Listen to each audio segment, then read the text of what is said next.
তো ঘ নাম্বার ম্যাথটা আমাদের বলছে, আশা করি এটা বুঝতে পারছো।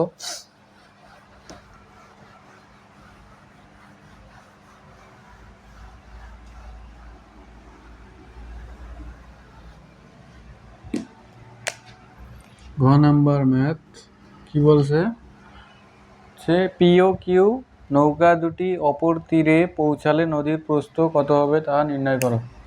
পি ও কিউ নৌকা দুটি অপর তীরে পৌঁছালে, নৌকা দুটি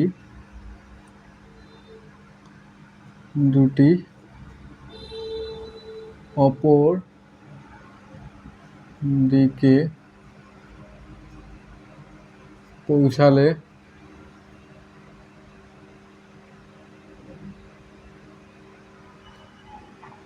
নদীর প্রস্থ কত হবে। নদীর প্রস্থ কত। তো নদীর প্রস্থ আমাদের এই ম্যাথে কি বের করতে হবে। তো দুইটা নৌকা যেহেতু যাচ্ছে, দূরত্ব কিন্তু একই, তাহলে কি নদীর প্রস্থ কিন্তু একটা, নদীর প্রস্থ এক, তাহলে কি দুইটা নৌকার অতিক্রান্ত দূরত্ব কিন্তু এক। তাহলে কি হচ্ছে প্রস্থ যেহেতু এক, তাহলে কি দুইটা নৌকার অতিক্রান্ত দূরত্ব এক। তো এখানে আমরা যদি প্রশ্নটা আরেকবার পড়ি, যে পি ও কিউ দুটা নৌকা যথাক্রমে আর এত এত মিটার সেকেন্ড আর এত এত মিটার সেকেন্ড বেগ এত ত্বরণে নিয়ে প্রতিযোগিতা যাত্রা শুরু করে এবং একই সময়ে নদীর অপর তীরে পৌঁছায়। এই কথাটা একটু হাইলাইট করে। একই সময়ে কি মানে কি, দুইটা নৌকায় কি একই সময়ে নদীর অপর পারে পৌঁছাইছে, সময় সেম, তাহলে কি টি সেম ধরি। তাহলে আমরা এখানে কি বলতে পারি, ধরি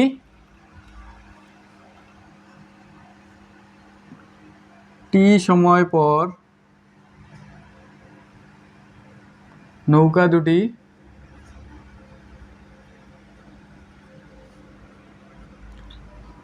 নদীর অপর পারে পৌঁছাবে। নদীর অপর পারে পৌঁছাবে।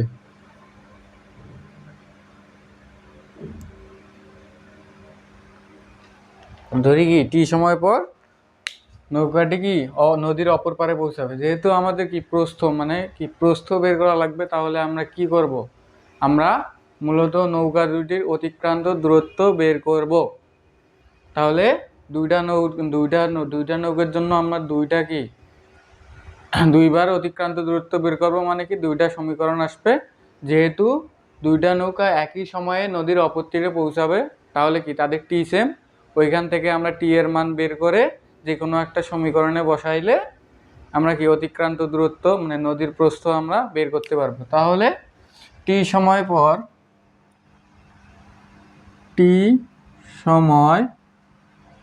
পরে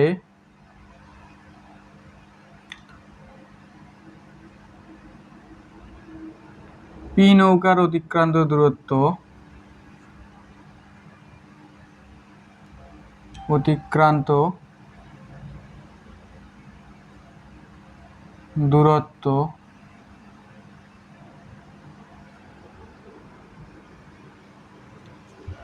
টি সময় পর পি নৌকার অতিক্রান্ত দূরত্ব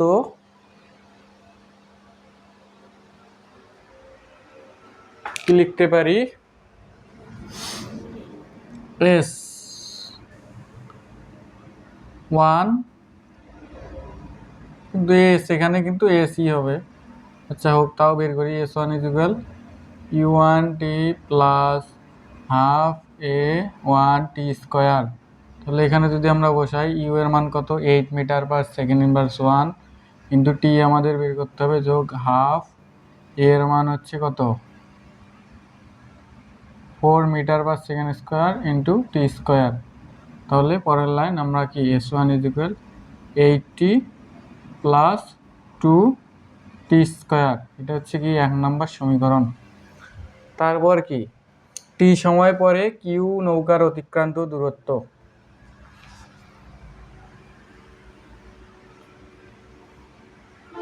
তাহলে টি সময়, ধরো এটা নিচে লিখি, টি সময় পরে, টি সময় পরে কিউ নৌকার অতিক্রান্ত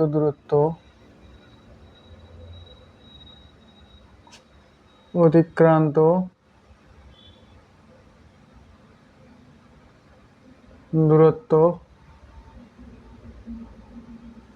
S2 is equal U2T plus half A2T square. তাহলে কি লেখা যায়? ইউ এর মান হচ্ছে 5 মিটার পার সেকেন্ড, তাহলে 5T যোগ হাফ এর মান 6 ইন্টু টি স্কোয়ার, তাহলে 5T প্লাস 3T স্কোয়ার, এটা হচ্ছে S2। তাহলে কি আমাদের শর্ত কি? পি কিউ নৌকা দুটি অপর দিকে পৌঁছালে নদীর প্রস্থ যেহেতু সমান, তাহলে আমরা কি লিখতে পারি? শর্তানুযায়ী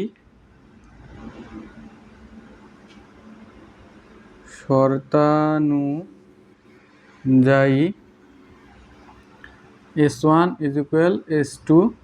তাহলে এখানে কি লেখা যায়? S1 এর মান আমরা জানি 80 plus 2T square, 80 plus 2T square.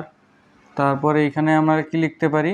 5T plus 3T square, 5T plus 3T square.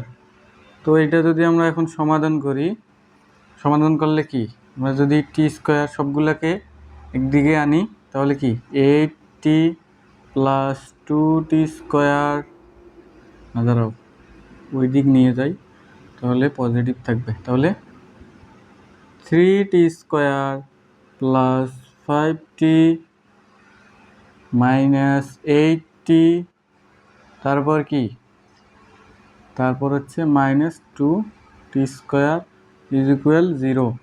তাহলে কি লেখা যায় এখানে? 3 থেকে 2 গেলে টি স্কোয়ার, আর হচ্ছে 5 ইন্টু 5 থেকে 3 বাদ দিলে কত, 5 বাদ দিলে 8 থেকে দিলে মাইনাস 3T ইজ ইকুয়াল 0। তো এখান থেকে আমাদের দুইটা থেকেই টি কমন যায়, তাহলে টি কমন নিলে টি মাইনাস 3 ইজ ইকুয়াল 0। কি মাত্র 3 সেকেন্ড। তাহলে অতএব টি এর মান 0 এবং টি মাইনাস 3 ইজ ইকুয়াল 0, তাহলে টি ইজ ইকুয়াল 3 সেকেন্ড। তাহলে কি 0 সেকেন্ড এবং 3 সেকেন্ড, 0 সেকেন্ড কিন্তু এখানে কি আমরা 0 সেকেন্ডটা হচ্ছে আদি অবস্থানে, তাহলে কি একই সময়ে যেহেতু তারা যাত্রা শুরু করছে, তাহলে কি টি ইজ ইকুয়াল 0 এবং টি ইজ ইকুয়াল 3, তাহলে কি আমরা 0 নিব না, তাহলে টি ইজ ইকুয়াল 3 সেকেন্ডে যদি যে কোনো একটা সমীকরণে আমরা মানটা বসাই, ধরো টি এর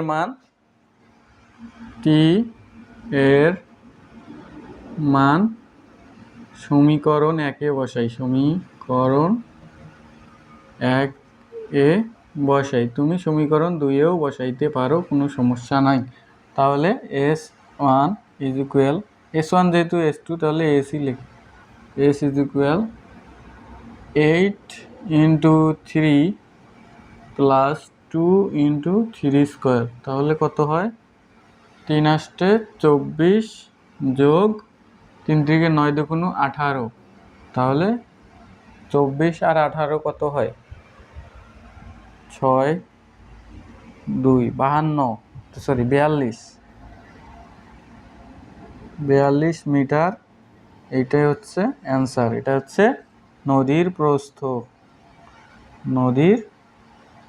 প্রস্থ। তো আমরা কি করলাম, যেহেতু বলছে একই সময়ে নৌকার অপর তীরে পৌঁছায়, এই ডেটাটা যেহেতু দেওয়া আছে, তাহলে কি আমরা বুঝতে পারি যে নৌকা দুটি কি সময় সেম, নৌকা দুটির যে সময় চলে ওই চলন্ত সময়টা কি একই। তারপরে কি বলছে, নৌকা প্রস্থ, একটা নদীর প্রস্থ তো সবসময় একই হয়, যেহেতু দুটি নৌকায় একই সময়ে অপর তীরে পৌঁছায়, তাহলে কি দুটি নৌকারে অতিক্রান্ত দূরত্ব একই। আশা করি তোমরা এই ম্যাথটা বুঝতে পারছো। তো আজকে আমাদের গতি অধ্যায়টা শেষ, মোটামুটি ভালো করেই শেষ হয়েছে।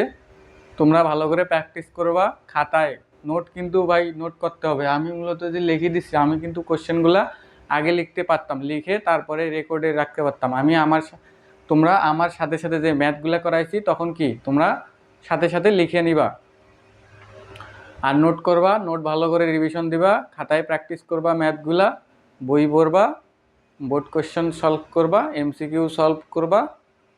মোটামুটি তোমার গতি থেকে আর আটকাবে না। তো সবাই ভালো থাকো, সুস্থ থাকো, আমার জন্য দোয়া করো। ধন্যবাদ ভাই ক্লাসটি দেখার জন্য। আসসালামু আলাইকুম, আল্লাহ হাফেজ।